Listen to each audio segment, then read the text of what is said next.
Assalamualaikum guys, balik lagi ke channel aku, Puja DS. Hari ini Puja akan cerita tentang unta betina Nabi Saleh. Penasaran sama ceritanya? Tanpa berlama-lama, let's get it! Unta betina itu berbeda dengan unta betina manapun. Tubuhnya sangat besar, unta-unta lain takut kepadanya. Dia memang bukan sembarang unta. Pemiliknya adalah Nabi Saleh alaihissalam, seorang Rasul Allah Subhanahu wa taala. Unta betina itu adalah mukjizat Nabi Saleh. Lihatlah unta itu, kata Nabi Saleh pada suatu hari kepada kaum Tsamud. Dia akan meminum semua air yang ada dalam satu hari. Besoknya ia akan membiarkan air itu untuk manusia dan binatang lainnya. Kaum Tsamud adalah kaum Nabi Saleh alaihissalam. Di tengah kaum itu Nabi Saleh mendakwakan agamanya, mengajak orang-orang menyembah Allah Subhanahu wa taala, Tuhan pencipta langit, bumi dan segala isinya. Kaum Tsamud menentang ajaran Nabi Saleh, hanya sedikit orang yang mau mengikutinya. Unta betina Nabi Saleh alaihissalam itu meminum semua air yang ada di daerah pemukiman kaum Tsamud. Semua air habis diminumnya. Sungguh ajaib, air yang seharusnya cukup untuk minum beratus-ratus onta dan beribu-ribu orang itu habis diminum oleh seekor unta saja. Keesokan harinya, unta betina itu berhenti minum. Giliran ternak lain dan orang-orang Tsamud yang mendapat air minum. Mukjizat unta betina ini adalah bukti kebesaran Allah Subhanahu wa taala. Hal-hal yang tidak masuk akal bisa diciptakan Allah dengan kuasanya. Karena mukjizat itu banyak orang yang mempercayai Nabi Saleh alaihissalam. Semakin banyak orang beriman kepadanya, memeluk agama Nabi Saleh, meninggalkan agama nenek moyang mereka, dan menyembah hanya satu Tuhan, yaitu Allah Subhanahu wa taala. Namun ada juga orang-orang yang membangkang. Pengikut Nabi Saleh semakin banyak. Ini bisa membahayakan. Gara-gara unta betina itu orang-orang meninggalkan agama nenek moyang kita, kata seseorang.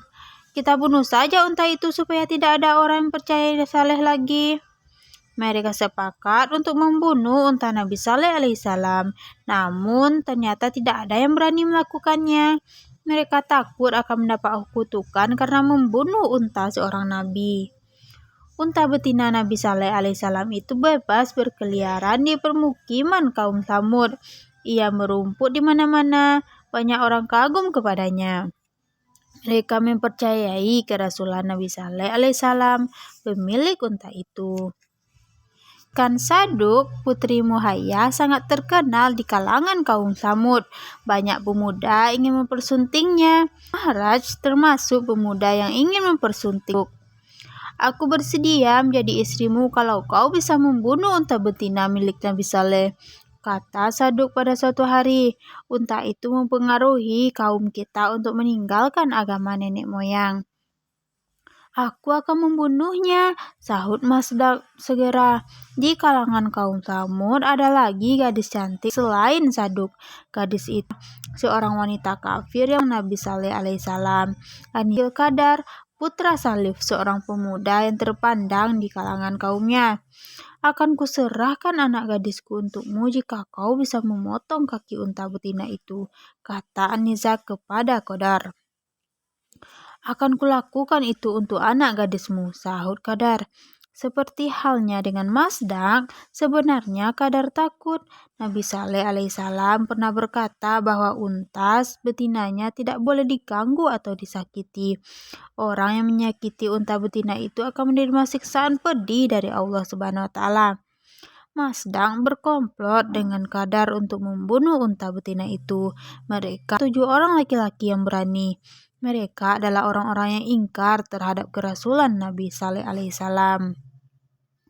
Mereka melaksanakan niat itu. Ketika unta betina Nabi Saleh sedang minum, Masdak memanah betisnya. Qadar segera mengayunkan pedang untuk menebas kaki unta tersebut.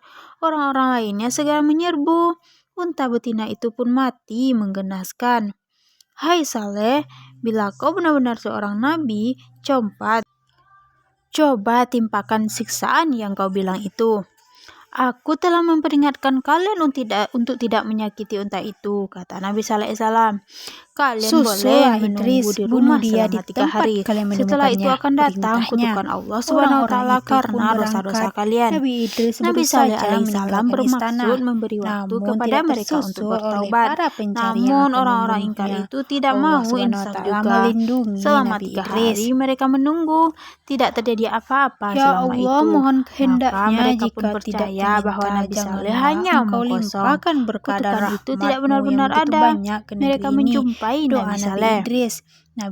Mana kutukan yang kau bilang itu, Saleh? Kami tidak mengalami apa-apa selama 3 hari ini dari orang-orang yang mengejarnya. Wahai kaumku, mengapa kalian ingin cepat-cepat menjerumuskan diri ke dalam bencana kutukan Allah? Seharusnya kalian bertaubat selagi masih ada kesempatan. Kata Nabi Saleh, kau dan pengikutmu itu petanda buruk bagi kami. Orang-orang ingkar itu lalu bersepakat membunuh Nabi Saleh Alaihissalam dan para pengikutnya pada tengah malam. Semuanya akan dibinasakan. Namun apa yang terjadi? Maha suci Allah Subhanahu wa Ta'ala tidak berkenan nabinya dicelakakan. Tiba-tiba datang halilintar menggelegar bersaut-sautan disertai gempa bumi yang dahsyat. Inilah kutukan itu, bencana alam yang mengerikan melanda permukiman kaum Tsamud. Gedung-gedung runtuh, orang-orang binasa. Hanya Nabi Saleh Alaihissalam dan para pengikutnya yang selamat dari bencana itu. Ketika halilintar dan gempa mereda, tampaklah permukiman kaum Tsamud yang sudah hancur luluh. Mayat-mayat bergelimpangan di sana-sini. Nabi Saleh Alaihissalam sedih menyaksikan kebinasaan kaumnya yang ingkar. Wallahu a'lam. Nah, itulah guys cerita singkat tentang Nabi Saleh dan kaumnya. Semoga kita semua bisa mengambil hikmahnya ya. Jika ada salah-salah kata, mohon dimaafkan ya guys. Terima kasih sudah menyaksikan. Jangan lupa like, subscribe, and comment guys. Assalamualaikum.